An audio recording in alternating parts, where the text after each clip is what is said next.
Hello friends, is Monday morning. இன்றைக்கி பாப்பாவுக்கு school இருக்குது. நமக்கு எங்கேருந்து தான் தூக்கம் வருமோ தெரியும். இந்த ஸ்கூல் டைமில் மட்டும் தூங்கி காலையில் எழுந்திரிக்கவே முடியறதில்ல. ரொம்ப கஷ்டப்பட்டு தான் இன்றைக்கி எழுந்திரிச்சேன். ஒரு 6:30 ஆகிடுச்சு. 6:30 ஆனப்போ என்னடா சமைக்கிறதுன்னு யோசிச்சுட்டு இருந்தேன். சரி, டக்குன்னு ஒரு தக்காளி சாதம் ரெடி பண்ணி முட்டை வறுத்து பாப்பாவுக்கு லஞ்ச் பேக் பண்ணிடலான்ட்டு எல்லாம் ரெடி பண்ணிட்டு இருந்தேன்.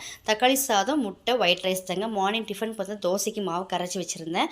நேற்று சண்டேன்றதுனால கொஞ்சம் மட்டன் கிரேவியெல்லாம் இருந்தது. ஸோ மார்னிங் டிஃபனுக்கு பார்த்தீங்கன்னா தோசையும் மட்டன் கிரேவி வச்சு ஊட்டி விட்டுட்டு பாப்பா சாப்பிட்டு அவள் கிளம்பிட்டா.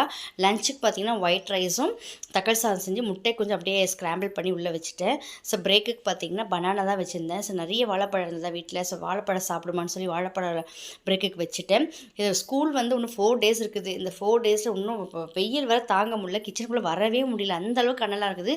டக்குன்னு சீக்கிரமாக செய்யக்கூடிய ரெசிபி எல்லாம் செஞ்சு வச்சிடலாமான்ற மாதிரி ஆயிடுது.